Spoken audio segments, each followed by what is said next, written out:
안녕하세요. 저는 30대 후반 주부입니다. 저는 사실 결혼까진 생각하지도 않았는데 어쩔 수 없이 결혼을 하게 된 케이스예요. 수십 번씩 이혼하고 싶었죠. 그런데 이혼하지 못했습니다.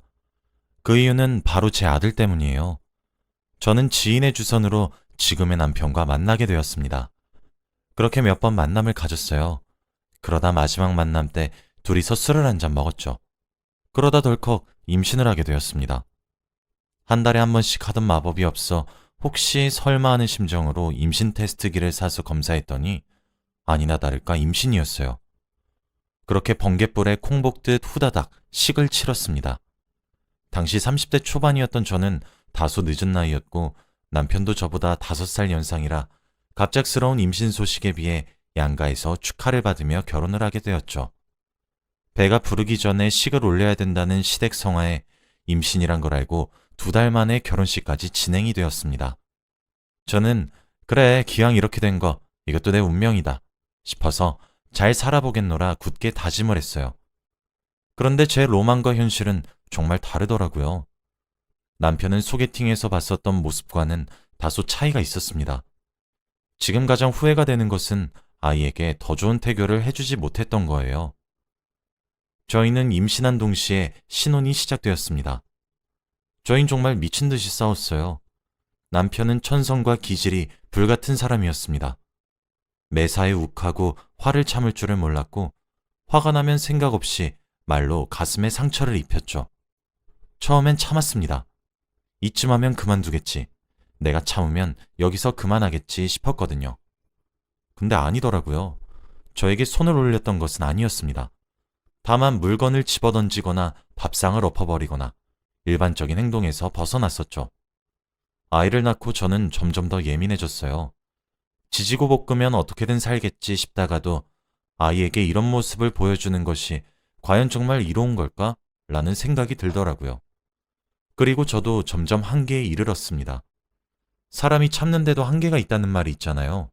점점 도가 지나치는 남편의 행동을 보고 있자니 저도 우라가 치밀어 올랐습니다. 시댁의 눈물바람으로 도망갔던 적도 수십 번인데요. 친정은 여기서 너무 멀었거든요. 그럴 때마다 시어머니는 제 손을 잡고 쓰다듬으시며 미안하다, 미안하다, 내가 미안하다. 내 얼굴을 봐서라도 참아주면 안 되겠니? 하시며 눈물을 흘리셨어요.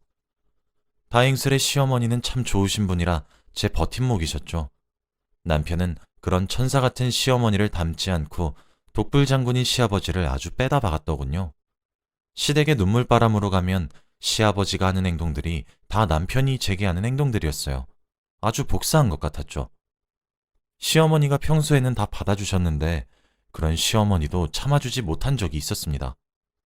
그날도 여김없이 물건을 부수는 남편을 피해 피덩이 아이를 안고 시댁으로 도망왔었어요. 눈에서 눈물을 줄줄 흘리며 갔었죠. 버선발로 뛰어나오신 어머니께 안겨서 어머니, 저 더 이상 못 살겠어요. 저 이혼이 너무 하고 싶어요. 애가 대체 뭐를 보고 배우겠어요. 저 이제 한계예요. 이제는 더 참고 버틸 자신이 없어요. 하며 엉엉 울었습니다. 그때 어머니가 정말 안타까운 표정으로 그저 저를 꼭 안아주시더라고요. 그때 시아버지가 나와서 제게 호통을 치셨습니다. 예, 새아가, 너는 뭐만 했다 하면 여기 와서 난리를 못 피워 한다느냐, 시끄럽게. 에이, 너희 집으로 썩 돌아가. 어디 여자가 남편이 한 소리 했다고 시댁에 달려와서 일러 바쳐 일러 바치길. 라며 혀를 쯧쯧하시며 벌컥 화를 내셨어요. 애는 놀래서 울고 있지 저도 놀란 가슴 진정이 안 돼서 아주 개판이었어요. 그때 정말 천사 같으신 어머니는 표정이 변하셨고 시아버지를 휙 하며 째려보더니 말씀하셨습니다. 방으로 들어가요.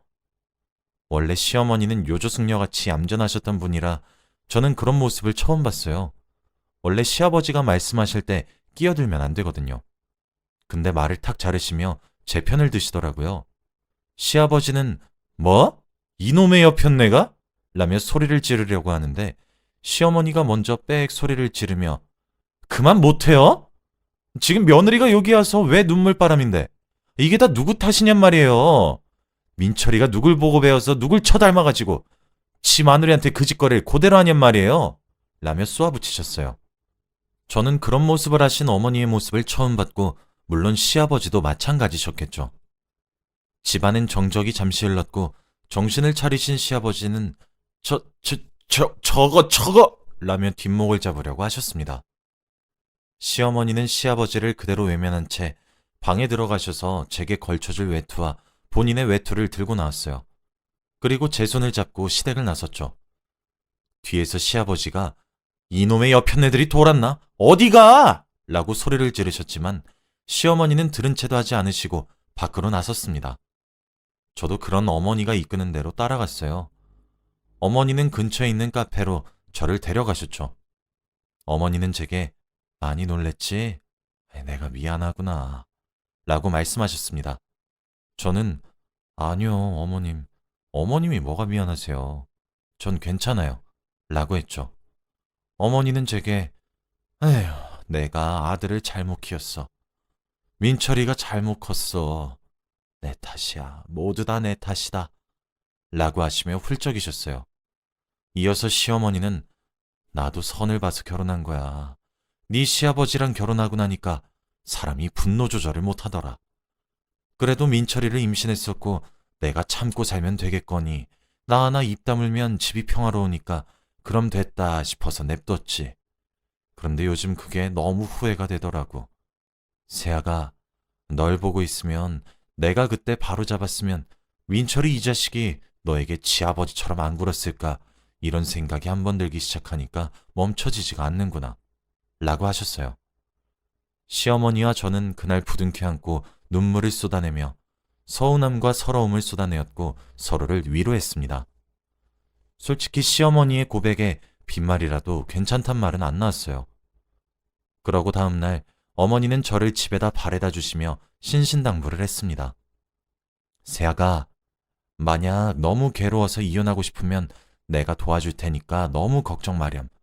그리고 이번처럼 또 너무 힘들고 감당이 안 되면 또 나를 찾아와도 좋으니까 명심해. 알겠지? 라고 하셨죠. 저는 네 어머님 꼭 명심하고 있을게요.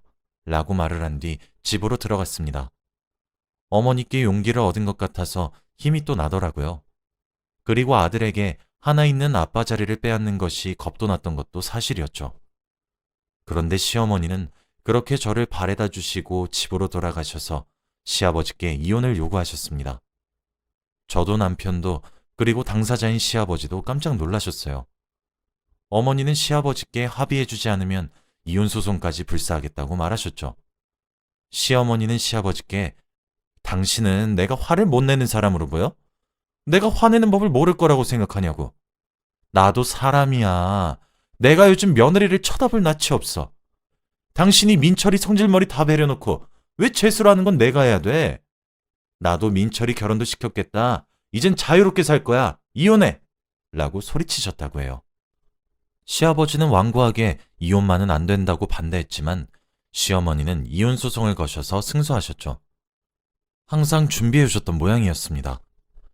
시아버지가 분노를 못 이겨 부순 전자제품 목록과 수리비, 그리고 언제인지도 모를 녹음된 폭언들 등등. 시어머니는 그 길로 집을 나오셨어요. 제게만 주소를 알려주시며 세아가 민철이가 또 못살게 굴었는데 오갈 곳이 없으면 언제든지 여기로 찾아오렴. 오밤중에 날 찾아와도 괜찮으니까 걱정하지 말고 알았지? 라고 하셨어요. 저는 네 감사합니다 어머님 이라고 했죠. 시아버지는 그 이후로 폐인이 되셨어요. 매일을 술에 빠져 살았고 어머니가 돌아오기만을 바라시더군요. 참 기도 안 찼습니다. 바랄 걸 바라야죠. 그렇게 괴롭힐 땐 언제고. 한숨이 절로 나왔어요. 그리고 시어머니가 이혼을 한 시점부터 저도 바뀌기로 마음을 먹었습니다. 사실 저는 한부모 가정으로 아이를 양육할 자신이 전혀 없었어요. 제가 경제적 활동을 계속하고 있었던 것도 아니고 결혼과 동시에 전업주부를 하고 있었으니까요. 그렇다고 해서 계속 이렇게 살 수는 없었죠. 무엇보다 아이의 정서적 안정이 위협을 받고 있으니까요. 그래서 저는 눈에는 눈, 이에는 이로 대했습니다. 시아버지를 보고 깨달았죠. 시아버지는 분노라는 감정을 조절하지 못해서 막 나가셨던 게 아니었습니다. 그냥 시어머니께 한번 쏟아냈는데 어머니가 받아주셔가지고 계속 쏟아낸 거죠. 정말 분노 조절 장애를 가지고 계셨다면 죽어서 장례식장에 누워있거나 정신병원에 갇혔거나 감옥에 가셨겠죠. 기이하게도 정말 진상을 부리고 성질을 있는 대로 내다가도 실제로 정말 덩치가 큰 사람들 앞에선 꼬리를 내리시더라고요. 그걸 보고 있자니 정말 어이가 없었지만 제 남편도 독인객인이겠다 싶었어요. 그래서 남편이 날뛰면 저는 훨훨 날아다니기 시작했습니다. 하루는 남편이 제가 차린 저녁 밥상을 보고 숟가락을 팍 하고 내려놓더라고요. 제가 뭐야? 라고 톡 쏘아붙이자 남편은 뭐? 뭐야 라고 했냐 지금? 야, 너는 집에 맨날 첫날 눌러붙어서 띵가띵가 놀면서 일하는 남편 밥상이 이게 뭐냐? 어? 라는 거예요. 평소였다면 나오는 한숨도 삼키고 고기라도 꺼내 구워줬을 겁니다. 저는 먹기 싫으면 그냥 먹지 마 라고 말한 뒤 밥상을 치우려고 했어요. 그러자 남편은 눈이 뒤집혀서는 밥상을 엎더라고요. 와, 진짜 그래 누가 이기나 보자 싶었습니다. 그래서 저는 공구함에서 망치를 하나 꺼내었어요. 그러고 식탁을 내려쳤습니다. 남편은 저를 멍하니 바라보더군요. 그래서 제가 말했죠. 앞으로 네가 뭐 하나 깨부시면 나도 깨부실 거야. 네가 만약에 나한테 손을 대면 내가 2배, 3배로 갚으려고 노력할 거야. 그러니까 어디 한번 부숴봐. 라고 크게 소리치고 안방으로 들어갔습니다. 그때까지도 남편은 아무런 대꾸도 못하고 멍하니 바라보더라고요. 큰 방에 아이와 같이 잠을 자고 일어나서 다음날 방을 나섰더니 유리 조각들도 다 치워져 있었습니다. 그 이후로는 한동안은 남편의 분노가 잠잠하더라고요. 그렇게 또 시간이 어느 정도 지나가 또 슬금슬금 싹수가 올라왔습니다. 그날은 회사에서 무슨 좋지 않은 일이 있었는지 부글부글 끓는 게 눈에 보이더라고요. 근데 회사에서 있었던 일을 왜 제게 푸나요? 저는 모른 척했죠. 그랬더니 남편은 제게 트집을 잡기 시작하더니 바닥에 침을 퇴 뱉는 거예요. 순간 저도 눈이 돌아갔죠. 바로 일어나서 눈에 보이는 족족 다 던졌습니다. 그러면서 바닥에 침 뱉은 거 네가 치워! 당장! 이라고 하며 소리를 질렀어요. 남편은 아니 너 미쳤어? 라며 소리쳤죠. 저는 야, 네가 밖에서 받은 스트레스 왜 엄한 데다 풀고 난리야. 미쳤어? 내가 네 호구야? 내가 네 인형이냐고. 사람이 왜 적당히를 몰라? 앞으로 또 이러면 그땐 물건으로 안 끝낼 거야. 어디 한번 두고 봐. 라고 했죠. 남편은 멍하니 쳐다보더라고요. 그리고 또 한동안 성질도 안 부리고 잠잠했습니다. 그렇게 또 몇 달이 지나갔어요. 그날은 제가 친정에서 걸려온 전화를 받은 날이었어요. 오랜만에 하는 전화라 전화가 좀 길어졌었죠. 남편이 퇴근을 했을 때 전화를 끊게 되었고 밥을 제 시간에 차려놓지 않았다는 이유로 또 온갖 물건들을 집어던지기 시작하더라고요. 그러다 남편이 던진 관상용 돌에 거실에 있던 커다란 어항이 깨졌습니다. 남편도 놀란 듯 했죠. 저도 머리끝까지 화가 났고 그래 또 누가 이기나 어디 한번 해보자 싶더라고요. 저는 이번에는 창고에 가서 남편의 골프채를 꺼내와서 그걸 이용해서 벽걸이 TV를 박살내기 시작했습니다. 남편은 당신 미쳤어? 하더니 달려들어 저를 뜯어말리기 시작했어요. 저는 어디서 그런 힘이 나온 건지 남편의 말리는 손길들을 뿌리치고 악을 쓰며 기어코 TV를 박살냈어요. 저는 심호흡을 크게 한 후 남편을 보며 그래, 나 미쳤다. 왜? 내가 전에 말하지 않았어? 당신이 뭐 하나 부시면 나도 똑같이 해주겠다고 했어, 안 했어? 왜? 맨날 첫날 박살만 내다가 박살내는 꼬라지 보고 있으니 놀랐니? 라고 비꼬았죠. 남편은 또 저를 멍하니 쳐다만 봤고 저는 앞으로 네 밥은 네가 차려서 혼자 처먹어! 라고 소리치고 방으로 들어갔습니다. 그날도 자고 일어나니 거실이 치워져 있더라고요. 남편이 치웠나 보더군요. 이렇게 들리면 이상해 보일 수 있을 것 같긴 한데 속이 시원했어요. 물건이 부서지는 거 보고 있으니까 스트레스가 풀리는 기분? 물론 그 물건들이 몇백만 원이라 손이 벌벌 떨렸죠. 근데 저는 그 가격에 남편의 나쁜 버릇을 고칠 수 있다면 싸게 먹히는 거라 생각하기로 했습니다. 그 이후로 저는 남편에게 밥을 차려주지 않았어요. 일주일 정도 흘렀을까? 남편이 케이크와 와인을 사들고 집으로 오더라고요. 여보, 우리 오랜만에 분위기 좀 내볼래? 라면서 말이죠. 나 안 그래도 할 말도 있고. 라고 말을 얼머부리는 걸 보다가 그래! 라며 아이를 방에 눕혀서 재우고 나왔습니다. 제가 방으로 나오니 남편이 이미 다 세팅을 해놨더라고요. 저는 자리에 앉았죠. 할 말이 뭔데? 라고 물었어요. 남편은 아니 이제 우리 화해하는 건 어떤가 싶어서 라더군요. 아니 솔직히 저는 남편이 진심으로 미안하다 사과 한마디를 들어보는 게 소원이었는데 또 화해 어쩌고 저쩌고 하며 넘어가려는 수작이 눈에 빤히 보였습니다. 그래서 저는 우리가 뭘? 언제 싸웠던가? 당신은 항상 그렇게 문제를 해결해왔고 나도 이제 대화로는 안 통할 것 같아서 당신이 하는 똑같은 대화 방식을 선택한 건데 이게 왜 우리가 화해를 해야 하는 문제야? 라고 했더니 남편이 알았어. 이제 물건 같은 거 안 던질게. 라더군요. 저는 갑자기? 왜 갑자기 그렇게 말을 하는 거야? 라고 했더니 남편이 그러더라고요. 이제 진짜 좀 지쳐. 집에서 당신이랑 그렇게 싸우고 싶지가 않아. 라길래 제가 내가 그 말을 결혼하고 당신한테 수십 번이나 말했을 땐 귓등으로 들은 척도 안 하더니 시부모님 이혼도 하시고 나도 막 나가니까 이제 와서 이래? 라고 했더니 남편은 꿀 먹은 벙어리처럼 아무 말도 못 하더라고요. 그리고 저는 쐐기를 박았어요. 당신 잘 들어. 당신 지금 시아버님 살고 계신 거 보고 있으면 무슨 생각 들어? 저번에 어머니가 그러시더라. 본인이 중간에서 바로잡았으면 내가 이 꼴은 나지 않았을 거라며 미안하다고 하시더라. 어머님이 이혼 왜 하신 줄 알아? 내가 울고불고 하는 거 보고 있으니까 자기 젊은 시절이 생각나셨대. 이제라도 당신 집안이랑 얽히고 싶지 않아 하셨어. 당신은 어머니 집 주소도 모르지? 어머니는 당신도 시아버지 생각나게 해서 지긋지긋해 하셨던 건 알고 있어? 나도 당신과 이혼하려는 생각을 아주 수십 번은 더 했어. 그건 알고 있냐고. 당신이랑 아버님 둘 다 똑같아. 당신들은 분노를 조절 못하는 게 아니라 그저 이기적이고 영악한 거야. 그저 주위에 있는 남들 생각은 안 하고 못된 심보만 부리는 거지. 그냥 개념이 없는 거고. 답이 없는 거잖아? 내 말이 틀려? 저번에 접촉사고 났을 때 왜 몸에 문신 그려지고 덩치 있는 아저씨가 내리니 찍소리 못하고 보험 처리해? 당신도 개겼다가 딱 죽겠구나 싶을 정도로 맞을까 겁이 나서 몸 살인 거잖아. 그러고 그 짜증 어디다 풀었어? 나한테 풀었지? 당신은 내가 만만해? 그냥 내내 해주니까 당연해 보이냐고. 덩치 좋은 남자 앞에선 쫄고 그게 분해서 왜 나한테 성질 내는데? 나도 시어머니처럼 이혼하려다 우리 아들 봐서 꾹꾹 눌러 참고 있는 거야. 내가 언제까지라도 당신 성질 받아만 줄 것 같아? 라고 다다다다 쏘아붙였어요.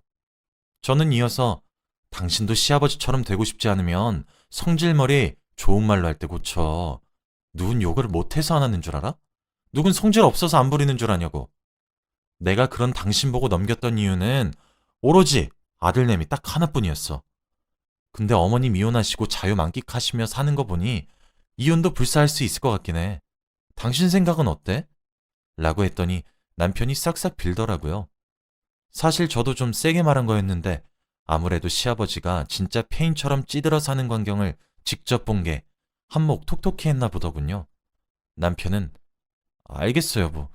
이제 두 번 다시 그러지 않을게. 이혼 얘긴 꺼내지 말아줘. 내가 당신이랑 아들 없이 무슨 낙으로 살라는 거야. 어? 내가 고칠 테니까 한 번만 내게 기회를 줘. 라며 빌었습니다. 그 이후로는 지금 제 남편은 물건을 집어던지는 버릇을 싹 뜯어 고쳤어요. 사실 요즘에도 욱하는 성질머리는 다 못 고쳐서 한 번씩 욱하다가도 제가 노려보면 바로 정신을 차리고 모른 채 하려고 합니다. 저는 시어머니께 이 얘기를 따로 해드렸어요. 그랬더니 깔깔 웃으시면서 장하다 내 며느리 하셨죠. 지금 제 남편은 옛날과는 180도 달라졌고 이젠 저도 더는 눈물을 흘리지 않습니다. 그리고 저희 시어머니께서도 시아버지가 눈에 밟히셨던 건지 다시 돌아오셨어요. 서류상으론 이혼이라 되어 있지만 한 집에 같이 살고 계십니다. 지금 시아버지께서는 시어머니를 한번 잃어봐서 그런지 또 그렇게 집을 나가버리실까 정정긍긍하세요. 그리고 기가 팍 죽으셨습니다. 요즘엔 한 번씩 저희 아들을 남편과 시아버지께 맡기고 시어머니와 저 단둘이서 쇼핑도 가고 그래요. 며칠 전엔 어머니와 카페에 가서 커피를 한잔하는데 어머니가 제게 역시 남자는 여자하기 나름인 것 같아 라고 하셨거든요. 그 말이 왜 그리 우습던지. 그랬더니 제 결혼생활 3년이 주마등처럼 스쳐 지나가 이렇게 사연을 적어 보내보았습니다. 제 이야기를 들어주셔서 너무 감사드려요. 다들 가정에 평안이 가득하시고 행복하시길 바라며 이만 글을 마칩니다.